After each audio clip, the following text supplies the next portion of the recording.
A gente vai falar sobre a unidade dos cristãos fortes e fracos. Antes, deixa eu fazer a pergunta. Você é um cristão forte ou fraco?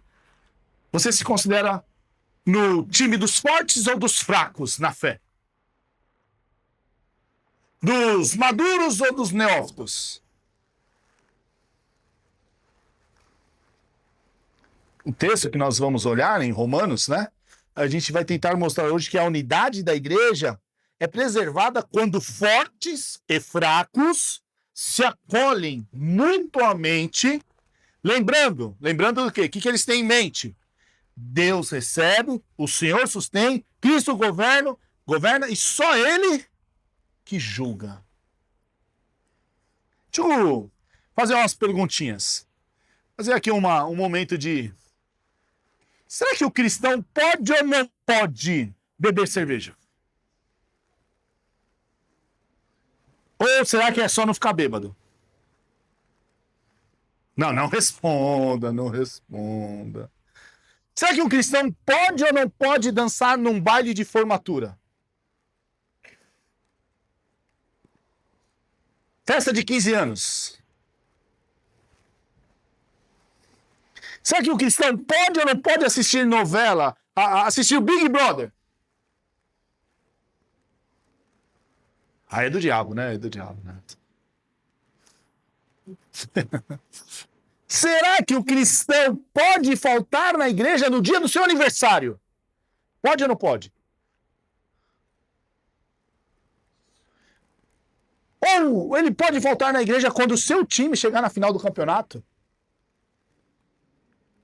Aí já faltar no aniversário não, mas no dia do... Vocês. Tem mais perguntas que eu sei que vocês devem estar pensando. Nossa, hoje eu vou ter as respostas. Pode ou não pode? Não, eu não vou responder nada disso. Você vai ter que chegar à conclusão. O que eu posso dizer para vocês é que existe um grande problema que a igreja enfrenta na divisão de assuntos secundários. De assuntos que não são tão importantes, mas que separa. E se a gente falou que nós devemos ter a unidade, como funciona? O pecado explícito, um pecado, ele fere, machuca a igreja. Mas o que Paulo vai mostrar hoje que machuca muito a igreja é algo sutil, que não é exatamente pecados, mas preferências elevadas ao nível de mandamentos. É uma preferência que agora virou Deus falando. O culto deve ser de manhã ou à noite?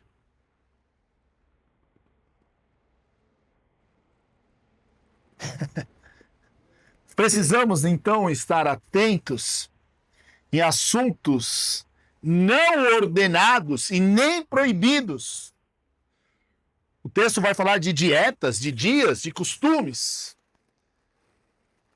Mas, quando não entendemos, não classificamos bem o que é um mandamento, o que é um princípio do Senhor, e confundimos, colocamos às vezes preferências nessa categoria, o que traz separação ou destrói a comunhão da igreja. Vamos ler então Romanos 14, versículos de 1 a 12. Romanos 14, de 1 a 12, está escrito assim, ó. Recebam quem é fraco na fé, mas não para discutirem assuntos controversos. Um crê que pode comer de tudo, já outro, sendo fraco na fé, come apenas hortaliças.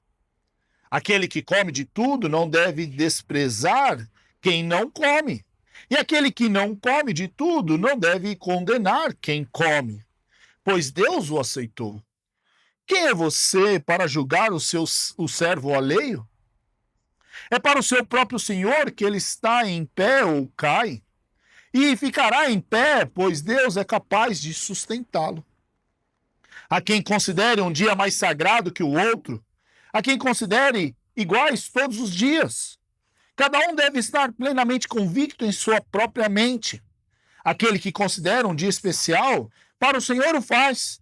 Aquele que come carne, para o Senhor o come, pois dá graças a Deus. Aquele que não come, para o Senhor não come e dá graças a Deus. Pois nenhum de vós vive apenas para si mesmo, e nenhum de nós morre apenas para si. Se vivemos, vivemos para o Senhor. Se morremos, para o Senhor. Assim, quer vivamos, quer morramos, somos do Senhor. Por essa razão, Cristo morreu e voltou a viver para ser o Senhor de vivos e de mortos. Portanto, por que você julga o seu irmão? E por que o despreza? Pois todos compareceremos diante do tribunal de Deus, porque está escrito: tão certo como vivo, diz o Senhor, diante de mim todo joelho se dobrará e toda língua confessará que sou seu Deus. Assim, cada um de nós prestará contas de si mesmo a Deus. Vamos ter mais um momento de oração. Senhor, estamos com a sua palavra aberta. Estamos, Senhor, com o seu texto que é inspirado e acreditamos que o Senhor fala conosco por meio dele. Por isso, nos dê, Senhor, agora condições de expressar, Senhor, de forma clara, e que os nossos corações estejam, Senhor, dispostos a te ouvir. Obrigado, ó Pai, em nome de Jesus. Amém. Muito bem, como eu já disse, muitas igrejas, elas têm divisões por diferenças secundárias, preferências. E aí Paulo, percebendo isso, ele vai tratar justamente, se a gente olhar um pouquinho, o capítulo 11 e o capítulo 12 e o capítulo 13, ele foi mostrando como é o convívio com as pessoas. E agora ele está dizendo, ele ainda continua ensinando como que vai ser o convívio dentro da igreja. Então lá no versículos 1 e 3, de 1 a 3, vai aparecer aqui um título para você que está anotando. Recebam-se, porque Deus o recebe. Por que estamos falando recebam? Porque lá no começo, no versículo 1, está escrito assim, ó, aceitem o que é fraco na fé. Quando a gente entende o aceitem o que é fraco na fé, a palavra aqui é acolher calorosamente. É a ideia de trazer para dentro da comunhão. Não é apenas tolerar, né? A pessoa chega ali na porta e fala, muito bem, entra, seja bem-vindo. Não é isso que ele está falando. É acolher, é trazer para perto, é se envolver com essa pessoa. Então, quando ele diz assim, acolham para si mesmo, é uma ideia de uma ação intencional. Eu devo olhar e acolher. Como que eu vou fazer para acolher? A gente precisa entender também, quando a gente fala fraco na fé, e o fraco aqui não é moralmente fraco, não é a pessoa que está em pecado, mas é alguém com uma consciência muito sensível.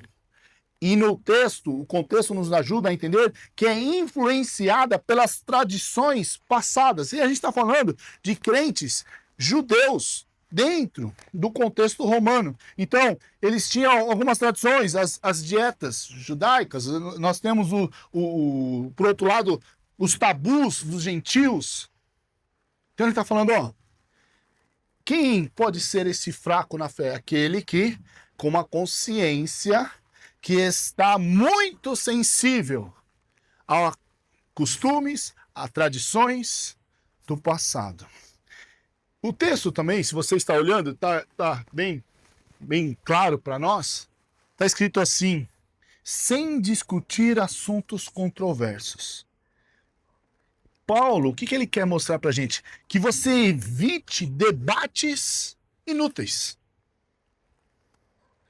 O termo também serve para raciocínios ou discussões interiores. Então ele está falando assim, ó, evite debates inúteis sobre preferências. Evite debate, discussões que não têm nada a ver com verdades centrais. Vamos discutir se Jesus é filho de Deus ou não? Sim. Vamos discutir, então, se foi pago os pecados na cruz? Sim. Mas vamos discutir, vamos debater, vamos nos morder, como ele diz em outro texto, se o culto deve ser de manhã ou à noite.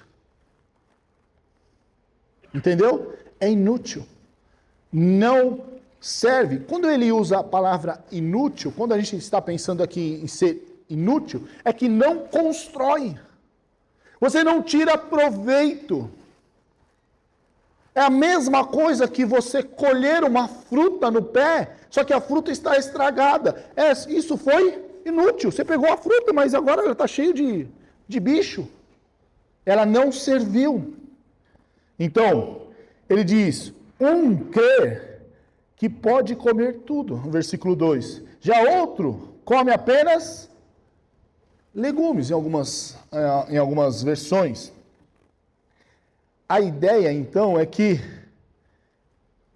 como que eu vou lidar com isso? Se você lembrar de Marcos 7, Jesus declarou que todos os alimentos poderiam ser comidos. Então, os fortes vão dizer, eu posso comer tudo.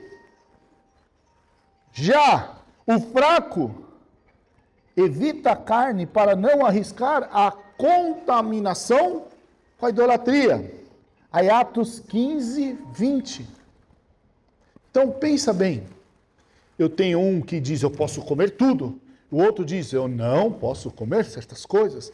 Paulo está dizendo, então, um vai dizer isso, outro vai dizer aquilo. Ele vai nos trazer, e aí o que eu queria pegar a ideia? Ele vai nos trazer uma exortação que o forte não deve desprezar aquilo que o fraco diz. Poxa, eu não posso ficar sem comer, eu não devo comer tal coisa. Eu não devo desprezar. E o fraco não deve julgar. Está vendo? Aquele lá come. Uma exortação para que, calma, você está achando o que disso? Você está achando o que daquilo?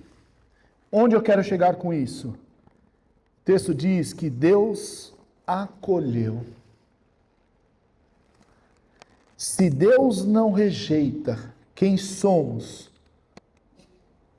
por que nós podemos rejeitar ou julgar? Deixa eu explicar de outra forma.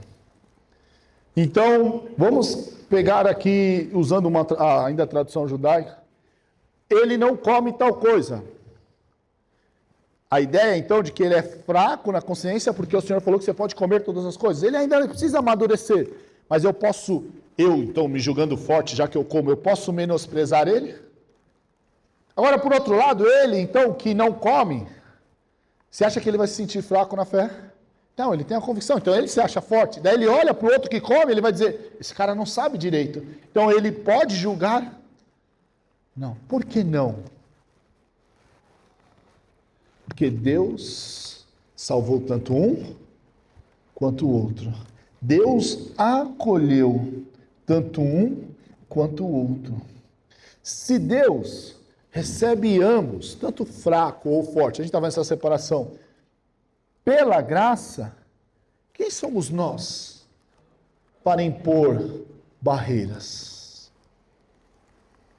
Se o Evangelho forma uma comunidade em que pessoas diferentes se assentam à mesma mesa por causa de Cristo, não por afinidades idênticas. Nem todo mundo aqui gosta da mesma cor. Nem todo mundo aqui acha, por exemplo, nas perguntas que eu fiz, deve beber ou não beber? O Evangelho, ele forma uma comunidade de pessoas diferentes que segue os princípios do Senhor. Então, nós poderíamos fazer aquela ilustração de um termostrato e um termômetro. O legalista, aquele que está sempre olhando e medindo, isso a gente vai chamar de termômetro. Está vendo? Ele está vendo aqui, ele está medindo os outros. O termostrato é aquele que ajusta o seu próprio coração e fala, opa, está passando. Obviamente que quando nós estamos falando de de discussões inúteis ou de preferências, não estamos falando de pecado. Homossexualismo é pecado. Não tem discussão sobre isso. Devemos falar, o que você está praticando é pecado. Agora, outras questões são preferências. Mas nós estamos colocando na mesma. Então, se eu como ou não como, o quanto que é claro, se eu devo ou não devo, às vezes a maturidade ou não. Nós temos um pastor nosso, conhecido, muito amigo meu, que quando ele se converteu numa determinada igreja, não podia bater palma. E ele se converteu lá, né? E ele logo aprendeu, não pode bater palma. E aí, certo dia, no aniversário, no salão da igreja, parabéns para você. Ele travou. Ele falou, e agora? Bate ou não bate palma? É pecado ou não é pecado? O que estava acontecendo com ele?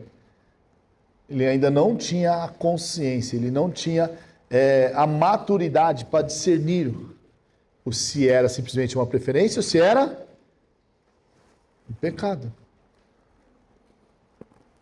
Agora vamos imaginar que ele, então, não vou bater palma, e a pessoa do lado batesse palma, e ele virasse e falasse, isso é pecado. O que ele estaria fazendo? Estaria julgando, fraco na fé.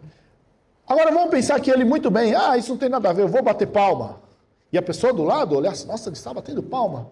O que ela ia pensar? Olha, veja, bater palma ou não bater palma não é pecado. É questão de preferência, de costume, de ambiente. Quando queremos colocar preferências no lugar de mandamentos, isso vai sempre separar. Quando colocamos preferência no lugar de preferência, conseguimos andar juntos. Porque a sua preferência não vai me afetar.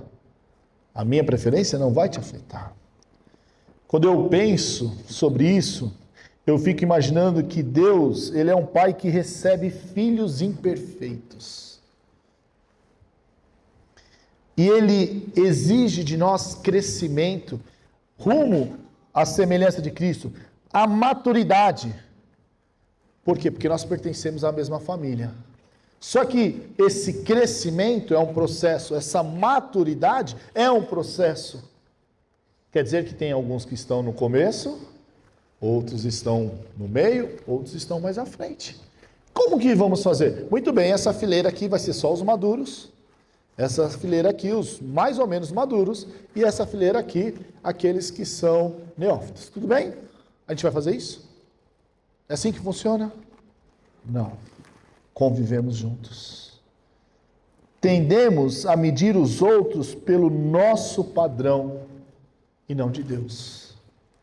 Temos a mania de olhar para as pessoas e dentro do que nós acreditamos do nosso padrão e não do padrão bíblico, ainda que o nosso padrão, às vezes nós vamos querer argumentar como sendo bíblico, queremos medir as pessoas. E aí, o que devemos lembrar é que Deus nos recebeu quando nós éramos pecadores. Fica pensando, quem você precisa acolher essa semana em vez de criticar? Daniel, quarta-feira, 2h30, tá? A gente vai conversar. Não é porque toda quarta a gente já está conversando 2h30. Mas entendeu a ideia? Estou criticando o Daniel. Deixa eu fazer uma crítica para você.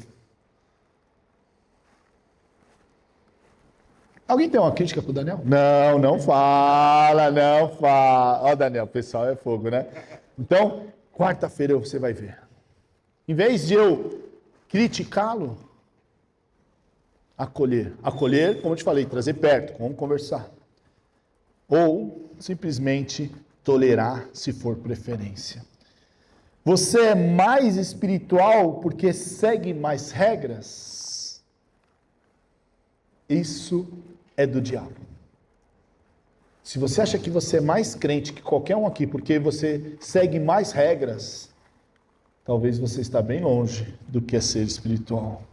Então, só devemos tomar o cuidado para não seguir para o outro extremo. Muito bem, agora ninguém vai poder falar nada de mim, cada um, Deus deu uma vida para cada um cuidar da sua. Não. Libertinagem é diferente de preferência. Não existe tolerância para o pecado. Pecado deve ser confessado, pecado deve ter arrependimento, então há mudança de vida. Preferência tem conversa. Você pode ceder. E não é isso nos casamentos? Os casamentos às vezes não têm preferências. Hoje vai comer o quê? Pizza ou hambúrguer? Daí você pergunta para a mulher, a mulher pergunta você quer comer o quê? Qualquer coisa. Vai falar, não, mas fala alguma coisa. Fala pizza? Pizza não. Eu falei, tá bom, então. Não, fala hambúrguer. Hambúrguer. Eu falei, então, entendeu? Você vai negociando. Entenderam, né? A igreja é muito parecida. Nada pessoal, meu Fernando. Então, Deus, ele recebe ambos, o fraco e o forte. Só assim, legal. E o que nós entendemos disso? Então, recebam porque Deus não recebe e recebam porque o Senhor sustenta. Olha o versículo 4. Quem é você para julgar o servo alheio? É para o seu Senhor que ele está de pé ou cai, e ficará de pé, pois o Senhor é capaz de sustentar. Quando ele diz assim, quem é você, já começa a ficar a conversa um pouco mais robusta. A ideia, a imagem aqui é uma imagem doméstica de um servo responder ao seu senhor. Cadê a Carol?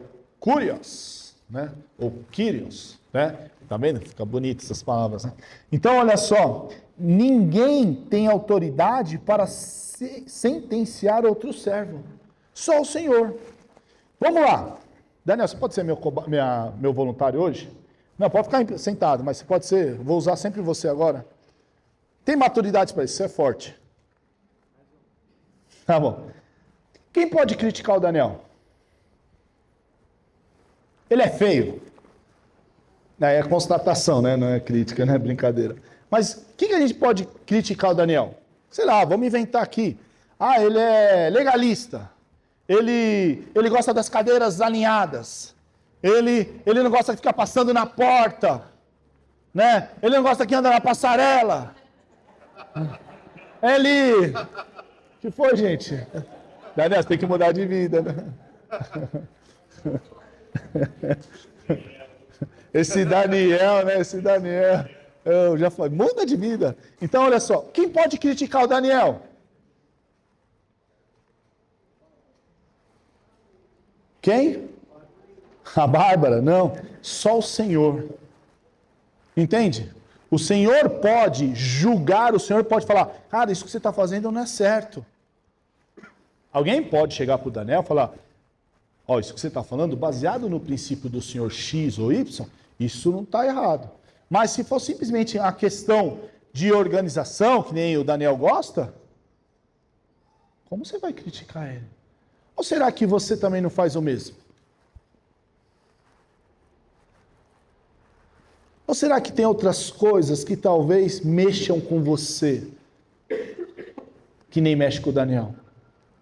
Talvez no seu escritório, talvez na sua casa, talvez na criação dos seus filhos, talvez na hora de se alimentar, na arrumação da mesa. Veja, a gente está falando simplesmente de preferências. Faz sentido? Quem é que pode criticar o Daniel? Só o Senhor. Mas vamos pegar outras coisas. Vamos imaginar agora que o Daniel mente. Ele é mentiroso. Ele não é, tá, gente? Ele tem outros defeitos, mas mentira ele não é o dele, não. Gostou desse elogio, né? O Daniel, então, ele é mentiroso. Não, quem pode criticar? Eu posso chegar e mostrar mentira. Ó, o que você falou é mentira, isso, o pai da mentira é o diabo. Mas eu sou melhor que o Daniel? Quem aqui não mente?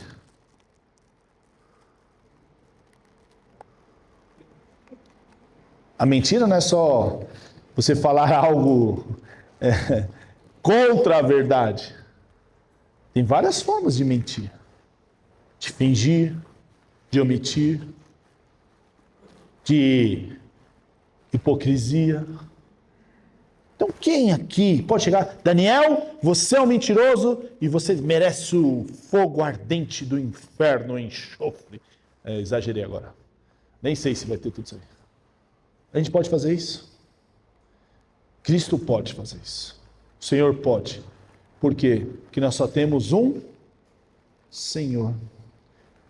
Para a gente fechar esse raciocínio, qual é o grande pecado do Daniel quando ele não age conforme a palavra de Deus? Ele está deixando de ser um bom servo do Senhor.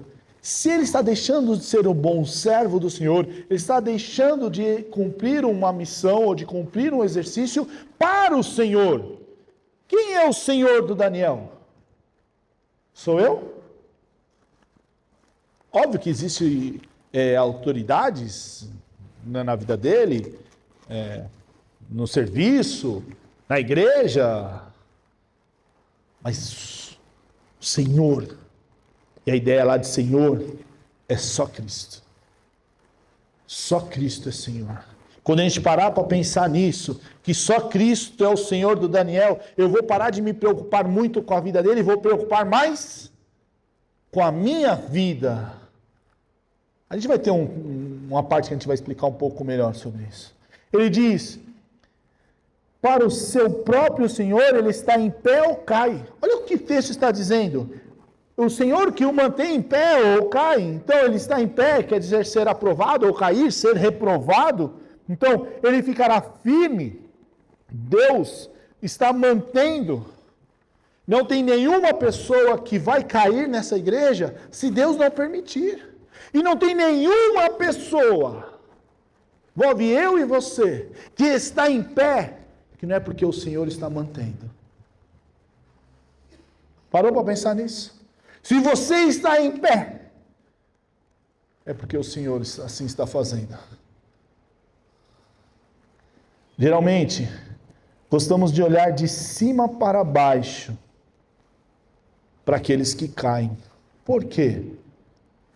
Porque na nossa mente, eu estou em cima porque eu sou forte. Olha o perigo. Quando nós olhamos lá, para Paulo, falando em 1 Coríntios 4, ele diz, não se via julgado nem pelos outros, nem por si mesmo, mas pelo Senhor. O crescimento espiritual é obra do Espírito Santo, não da crítica humana. O crescimento é sempre pelo Espírito Santo. Obviamente que ele usa as pessoas para o ensino, para a edificação. Quem gosta da crítica, quem gosta de acusar, é outro camarada. Quem é? Quem é que gosta disso? Quem é o acusador? Se Deus sustenta pela graça, a nossa tarefa é sempre edificar, não vigiar como fiscais espirituais, mas edificar. O que eu posso fazer então para o Daniel crescer? O que eu posso fazer para o Daniel parar de mentir? Lembrando que o Daniel não é mentiroso, tá, gente? Fique bem claro aí, é só ilustração. Outra coisa que a gente pode entender, quando a gente fala sobre Deus, Ele é o Senhor que sustenta, preserva e amadurece seus filhos no tempo dele. Somos tentados, então, a controlar a vida dos outros, esquecendo que também somos fracos. E que a vida tem momentos de calmaria E tem momentos de tempestade. Momentos que está tudo bem. E tem momentos que estamos quase entrando em pânico. Cristo, ele é o bom pastor que sustenta as suas ovelhas até o fim. O quanto que nós acreditamos nisso? Precisamos então orar mais para os nossos irmãos e criticar menos. Deixar então que Deus seja Deus na vida deles. Deixar de Deus, a gente não tem esse poder, tá? Deus é soberano. É só para a gente entender a expressão. Cuida mais do irmão no sentido de edificar do que criticar. Talvez há uma mentira muito interessante, diz, se você não controlar, vai dar errado. Isso é do diabo. Sabe por quê? Nós não controlamos nada. Eu não consigo controlar a minha vida. Vou explicar por que eu não consigo controlar a minha vida. Vocês acham que eu gosto de pecar? Não gosto de pecar. Você acha que depois que você peca, aí você tem que chegar na frente do Senhor, orar, pedir perdão, se arrepender? Você acha que eu quero isso? Eu não quero. Então, se eu sei de tudo isso, por que eu peco? Entendeu? Eu não consigo nem controlar o quanto eu vou pecar ou não vou pecar. Eu dependo da graça do Senhor. Dependo da misericórdia do Senhor. Com isso, eu não estou tirando a responsabilidade do homem. Talvez no outro momento a gente pode explicar isso. Nós somos responsáveis pelos nossos pecados e devemos sempre estar buscando a santidade. Mas eu quero já avisar que não é você que vai conseguir. É a ação do Senhor na sua vida. Levar a tomar as decisões e pensar como viver para o Senhor.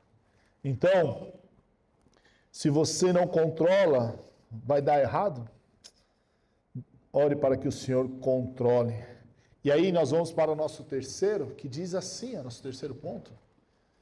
Recebam-se, porque nós devemos acolher uns outros, recebam-se, porque Cristo é o Senhor soberano. O texto diz, a quem considere um dia mais sagrado que o outro, a quem considere iguais todos os outros dias, cada um deve estar plenamente convicto em sua própria mente.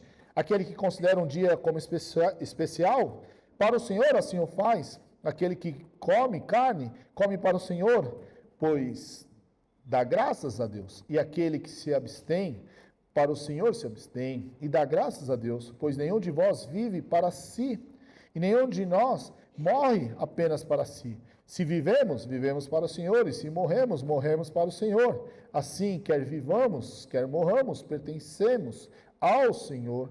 Por essa razão, Cristo morreu e voltou a viver para ser o Senhor de vivos e de mortos. Então, um faz a diferença entre dia e dia, outro julga iguais todos os dias, e aqui ele está falando de dias judaicos, os sábados, as festas. Alguns vão considerar que poderia ter alguns tabus gentílicos, eram como vistos superiores, espiritualmente falando, mas Paulo está dizendo, cada um esteja convicto. A motivação importa mais até que o ato agora. Ele diz, quem considera um dia especial para o Senhor o faz. Quem não come para o Senhor também não come. E aí ele está mostrando para o Senhor, para Cristo, o Senhor no centro. A questão não é comer ou não comer, mas se Cristo é honrado ou não honrado. Se Cristo, então, ele é adorado ou não. Ele diz, se vivemos, vivemos para o Senhor. O senhorio total de Cristo. Vida e morte pertence a Ele. Ele diz, Cristo morreu e ressuscitou para ser Senhor dos vivos e mortos. E aqui nós temos o auge, o clímax teológico. A morte e ressurreição de Cristo o constitui como Senhor universal. Cristo, não os costumes, é o centro que sustenta a diversidade dentro da igreja. É Cristo. O senhorio de Cristo liberta da idolatria das tradições e da libertinagem da autonomia. A motivação cristocêntrica une onde o legalismo divide. Vamos ver isso na prática agora. Já viram uma roda de bicicleta? A roda de bicicleta tem o aro, no centro tem o que nós chamamos de cubo, e o que liga então o aro ao cubo são os raios. Quanto mais perto o raio, quanto mais perto do cubo, quanto mais perto o raio do cubo, mais perto esse raio está dos outros raios. O que mantém o centro é o cubo. Sabe qual é o nosso cubo? Cristo. Quanto mais perto de Cristo, mais perto eu estou dos outros. Quanto mais distante de Cristo, mais afastado eu estou. O que nos une é Cristo. O que nos mantém próximos é Cristo. Não são os meus sonhos, os meus desejos, as minhas preferências, mas é Cristo. Cristo, Ele é Senhor absoluto e deve governar a cada dia em todas as áreas da sua vida. Pare para pensar um pouco. Se eu me preocupar simplesmente em prestar conta a Cristo, quanto de tempo vai sobrar para eu me distanciar dos meus irmãos? Eu ficar preocupado com a vida do meu irmão.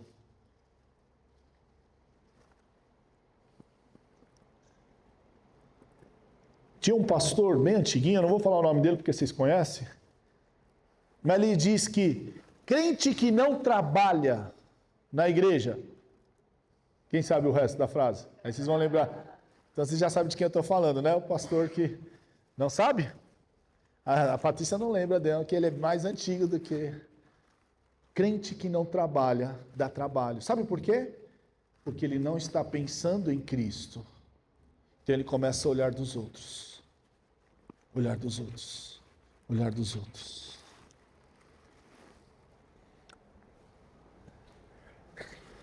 Quando eu não estou perto de Cristo, eu posso ser um legalista. E aí eu só querer criticar os outros. Aquilo ali não está legal. Aquele ar-condicionado está muito gelado.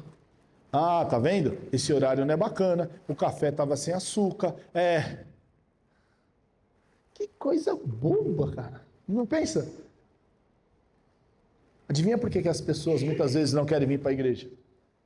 Ah, é porque o pastor falou que Cristo não é Deus. É por isso? Não, porque o pastor não fala isso. É porque a igreja agora está cantando que Jesus Cristo não é o Senhor. Não é por isso. Mas por que elas não querem vir para a igreja? Adivinha? O ar-condicionado está muito gelado. O café está sem açúcar. O culto é pela manhã. Entendeu? Perceberam agora? Estão entendendo onde eu quero chegar? Nós, em vez de nos preocuparmos em servir ao nosso Senhor, em vez de olharmos que Jesus Cristo é o nosso Senhor e está focado em Cristo, nós começamos a olhar, esquecemos Cristo e começamos a olhar as coisas. Aí nós começamos a criticar, e isso vai te separando, vai acabando com a comunhão. Nós não somos os juízes. Todos compareceremos perante o tribunal de Deus, ou o Bema. E aí é uma tribuna de avaliação, não é um trono de condenação.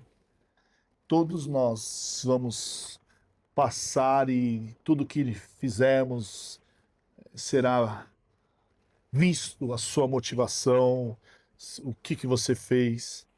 Então todo joelho se dobrará e toda língua confessará, e aí você tem um juízo universal. Cada um de nós prestará contas de si mesmo. Ninguém prestará conta dos outros. Imagine lá então no dia. Senhor, mas você na hora que cantou lá, Daniel, novamente, né? Daniel cantou lá, mas ele só queria mostrar a potência da voz dele.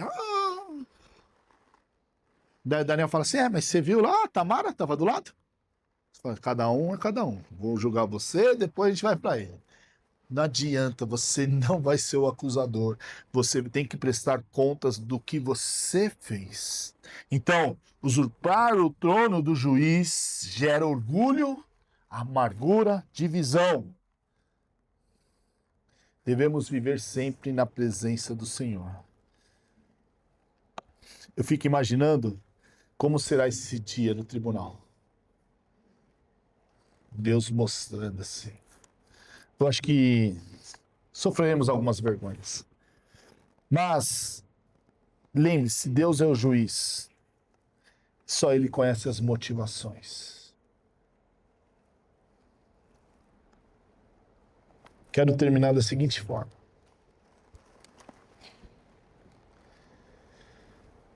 Não podemos sair daqui como se tivesse só mais uma informação.